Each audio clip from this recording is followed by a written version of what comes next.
For the ICSE 2025 examination, focusing on Act 5 of Shakespeare's Julius Caesar, consider the following important questions. 1. Analyze the significance of omens and superstitions in Act 5. How do they influence Cassius's actions and the play's outcome? In Act 5, Scene 1, Cassius reflects on ominous signs, such as eagles being replaced by ravens and crows, which he interprets as foreboding their defeat. This shift from rationality to superstition affects his morale and decisions, contributing to the tragic events that follow. 2. Discuss the theme of honor in Act 5, particularly in the context of Brutus's and Cassius's decisions to commit suicide. Both Brutus and Cassius choose suicide over capture, viewing it as a means to preserve their honor. Their actions reflect Roman values and raise questions about the morality and implications of such choices in the face of defeat. 3. Examine Antony's final speech in Act 5, Scene 5. How does he portray Brutus, and what does this reveal about his character and the play's resolution? Antony describes Brutus as the noblest Roman of them all, acknowledging his honorable motives. This tribute highlights Antony's capacity for respect and adds complexity to his character, while also providing a nuanced conclusion to the play's exploration of loyalty and betrayal. 4. Evaluate the strategic disagreements between Antony and Octavius in Act 5. How do these conflicts foreshadow future power dynamics? In Act 5, Scene 1, Antony and Octavius dispute over battle positions, with Octavius asserting his authority. This tension hints at potential future conflicts and power struggles within the triumvirate, suggesting that unity may be short-lived. 5. Analyze the role of misinterpretation and miscommunication in Act 5, focusing on the events leading to Cassius's death. Cassius's decision to take his own life stems from a misinterpretation of battlefield events, specifically believing Titinius has been captured. This tragic error underscores the play's recurring theme of miscommunication and its dire consequences. Plot-based questions. 1. Describe the significance of the meeting between the opposing leaders in Act 5, Scene 1. How does it set the stage for the final battle? The meeting between Octavius, Antony, Brutus, and Cassius is filled with insults and accusations. Antony calls Brutus and Cassius traitors, while Cassius warns Antony that their words will soon be replaced by swords. This heated exchange highlights the personal and political tensions between the two sides, foreshadowing the bloody battle that follows. The scene also establishes the contrast between the confidence of Antony and Octavius and the growing anxiety of Cassius. 2. What role does Pindarus play in Cassius's death? How does this scene highlight the theme of fate versus free will? Pindarus, Cassius's servant, mistakenly reports that Titinius has been captured by the enemy. Believing all hope is lost, Cassius asks Pindarus to kill him with the same sword used to kill Caesar.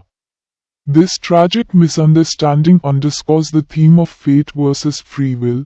Cassius believes he is doomed by fate, but his death is actually caused by his own impulsive decision. 3. How does Brutus react to Cassius's death? What does this reveal about his character? Brutus is deeply saddened by Cassius's death but remains composed, saying, "O Julius Caesar, thou art mighty yet." This suggests that Caesar's spirit still influences events. Brutus's reaction highlights his stoic nature. He suppresses his grief to focus on the battle. However, it also foreshadows his eventual realization that their cause is lost. 4. Describe the final moments of Brutus. Why does he believe suicide is his only option? After realizing that Antony and Octavius have won, Brutus refuses to be taken captive. He believes that living dishonorably is worse than death, so he asks his servant Strato to hold his sword while he runs onto it. Before dying, he declares, "Caesar, now be still. I killed not thee with half so good a will."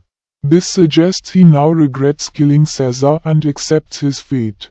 5. What does Octavius's final speech suggest about the future of Rome? Octavius gives Brutus an honorable burial, calling him the noblest Roman of them all. His speech suggests that Rome will now have peace under his rule. However, it also hints at his growing authority, foreshadowing that he will become a powerful ruler, leading to the rise of the Roman Empire. Theme-based question 6. How does Act 5 explore the theme of friendship and betrayal, particularly through Brutus and Cassius? Brutus and Cassius start Act 5 by resolving their earlier conflict, showing their deep friendship. However, their trust in each other weakens as the battle turns against them. Cassius misinterprets events and takes his own life, and Brutus follows soon after. Their tragic ends highlight the fragile nature of friendships in the face of political ambition and fate. 7. Discuss the role of fate in the downfall of Brutus and Cassius. Could they have changed their destinies? Cassius sees omens, ravens and crows, as signs of doom, believing fate is against him. His belief in fate leads him to act rashly, resulting in his unnecessary death. Brutus, on the other hand, continues to fight, believing in his own moral choices. However, his downfall suggests that fate ultimately controls their destinies. If they had been more cautious, they might have survived. 8. How does the idea of honorable death shape the actions of Brutus and Cassius in Act 5? Both Brutus and Cassius view suicide as a noble alternative to capture. Cassius believes dying by his own hand is better than being paraded as a prisoner. And Brutus chooses death to maintain his dignity. Their actions reflect the Roman ideal that honor is more important than life itself. 9. How does Shakespeare portray the consequences of political ambition in Act 5? Act 5 shows that political ambition often leads to destruction. Cassius and Brutus, who killed Caesar for the good of Rome, end up dead.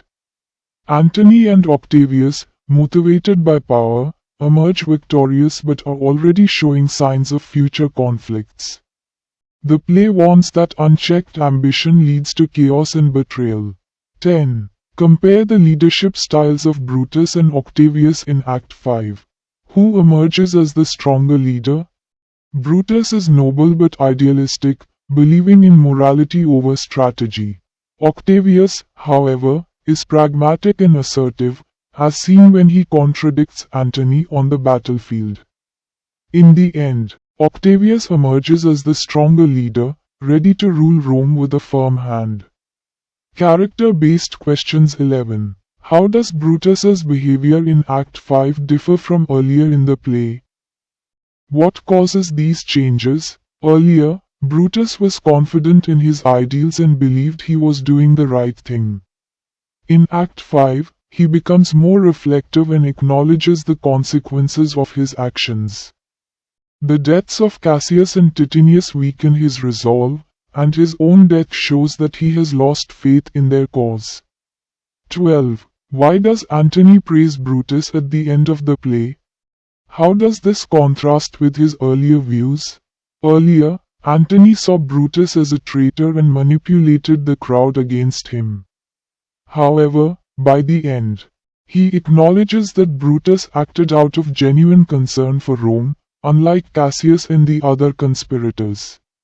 This contrast shows Antony's ability to recognize true honor, despite his earlier propaganda. 13. How does Cassius's decision to die reflect his personality and beliefs throughout the play? Cassius is emotional and impulsive, often acting on fear and superstition. His decision to die based on a misunderstanding reinforces his tendency to react hastily. It also shows his belief that fate controls his life. as he gives up rather than fighting to the end. 14. What role does Titinius play in Cassius's fate? How does this reinforce dramatic irony? Titinius is sent by Cassius to check on the battle but is mistakenly believed to be captured.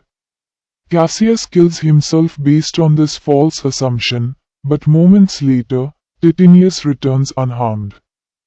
This is an example of dramatic irony. Cassius dies because he misinterpreted reality, making his fate even more tragic. 15. Discuss how Antony and Octavius handle victory. What does their behavior foreshadow? Antony gives a respectful tribute to Brutus, showing he still values honor.